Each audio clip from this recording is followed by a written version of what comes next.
All right, Sean Williams with Rivals.com, national analyst here with the man, the myth, the legend, Justin Rowland. Knower of all things Kentucky football, basketball, and recruiting for CatsIllustrated.com. Justin, obviously brought you on here because Kentucky's been whooping it up in the in-state recruiting process, and obviously, their latest additions are the Smith twins, Jacob and Gerard. Both four-star prospects came back to the state of Kentucky where they're originally from, and they're playing at Corbin now, and now they're part of the class. And Kentucky flipped them from Michigan, and obviously huge gets for Kentucky. Kind of curious, you've had your finger on the pulse of this recruiting process the whole time. How big is this for Kentucky to kind of flip some kids from Michigan? It's huge, huge. Now, the circumstances did align in their favor this time. So you got kids that are from Kentucky. When they committed to Michigan, they were up at a boarding school in Connecticut. And Jared committed early. My understanding is kind of to make sure he had that spot with Michigan. And Jacob waited. And I think the assumption was he was going to pick Michigan. And when he did in July, that wasn't that long ago, we kind of wrote those guys off because they just made their decision going into their senior season, going to enroll early. They know what they're going to do, but then they make the decision to transfer back home to Kentucky. And immediately, Vince Morrow did a great job. He got on them. I think he talked to them about the benefits of being hometown heroes, especially in the NIL era. And they were able to quickly visit Kentucky a couple of times after they moved to the state. And I think the momentum shifted quickly. It seemed like they were maybe not as in love with Michigan as people maybe thought. It was maybe a softer commitment than we knew at the time, but Morrow did a great job when he took over as their lead recruiter. That was the main turning point. Do you think that had a lot to do with them just kind of deciding to move back to Kentucky and just kind of realizing, hey, maybe we just rather play for the home state school and kind of be hometown heroes in a way? I think so. I think they saw what happened with Wandale Robinson. He went off to Nebraska for a couple of years and came back for 1 year at Kentucky and did really well for himself. We've seen other players transfer back to Kentucky. And I just think in this era, in the NIL space, it makes a lot of sense. And there's a lot of excitement around Corbin. You could tell when they flipped on the field after the game, everybody around them was cheering and really excited. So I just think being in a different environment, and obviously the University of Kentucky has the allegiance of a lot of people in the state. That was a big turning point. I know Wandale was a big part of the pitch. His dad was a part of it, and they did a great job through and through. I say at least for the Smith twins, it is a little bit of a different environment when you're at Corbin as compared to a boarding school in Connecticut, right? Yeah, it's a big culture shock for sure, no doubt. Yeah.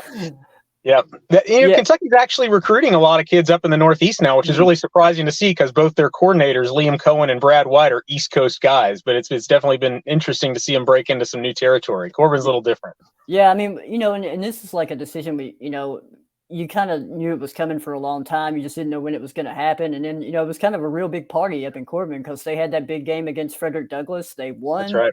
And then Vince Morrow's there on the sidelines hanging out. And then all of a sudden, the Smith twins say, hey, everybody, we're flipping to Kentucky. So, I'm sure that was a big party and pretty exciting, it seemed like, on the interwebs.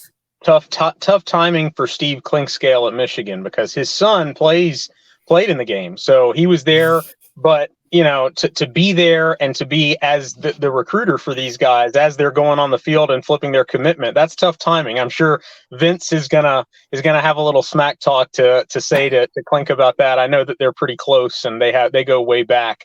But Michigan's gonna be fine. It was interesting. The Frederick Douglass coach who just won a state championship, Nathan McPeak, said after the game, he went to social media and congratulated those two and said it's been a long time since he's seen two guys consistently disrupt a game like they have. And I think one of the reasons Kentucky's so excited about them is they're a lot more college ready as prospects than most of the guys who come out of Kentucky.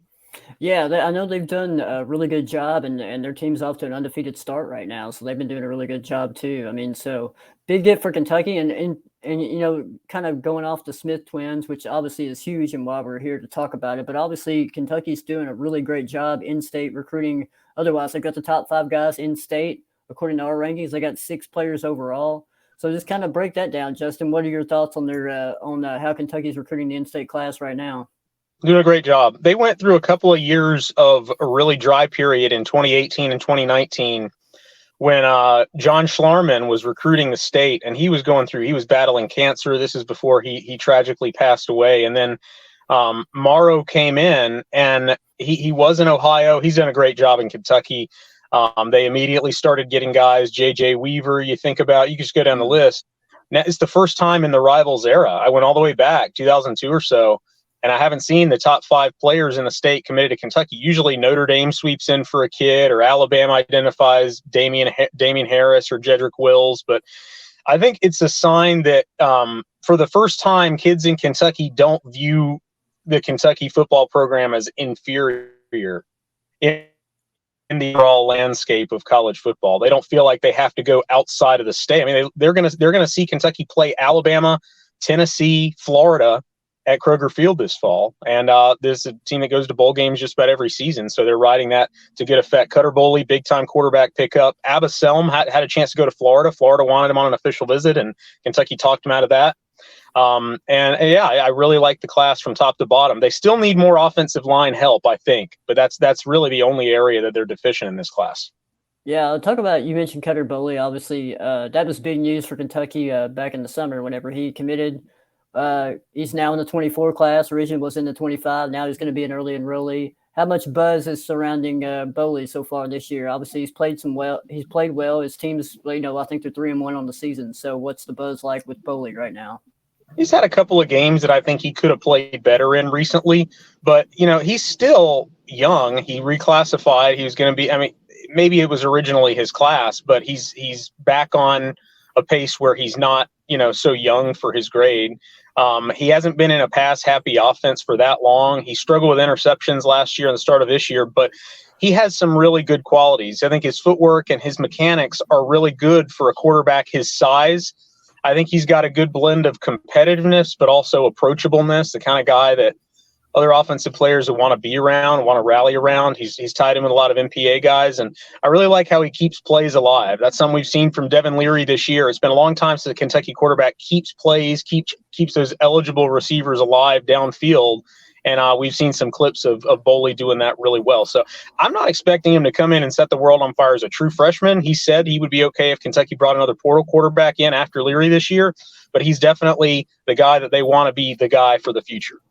Yeah, I watched him play in his first game this season against Bowling Green. Obviously, that was a shootout, but I was really impressed with what I saw. Like you said, he's got mobility. He's very poised in the pocket. He did throw a bad pick 6, but, he had 3 touchdown passes as well. It really shows that he's got the goods to really make it happen. And you mentioned, interception concerns. Obviously last year, I think he threw, maybe 15 picks, last year. Hey, he's not going to be a guy that I think, like you, Justin, I think he'll, give him a year to mature, give him a year to kind of, learn the offense, maybe even more than that. But I think he'll be a really good quarterback down the road. It'll just take a little bit of learning to do. Look at Drew at Penn State, Drew Aller at Penn State. It took him basically 2 spring practices and another year for him to get to the point where he's at right now. And I don't know that Cutter is as college ready as he was coming out. People should probably tap the brakes on expectations coming in. If they go from Devin Leary, who's had his college career, to a true freshman in Cutter Boley, people are going to notice the difference. But I think if they're patient and they understand the process and what Cohen does with quarterbacks, then it's going to be a good development track for him. It's tough projecting the changing competition from Kentucky to SEC football because it's not like being in Georgia or Florida. I think some of the interceptions are he's just trying to do too much. He's the best player on the field, and he's trying to force things that might not be there.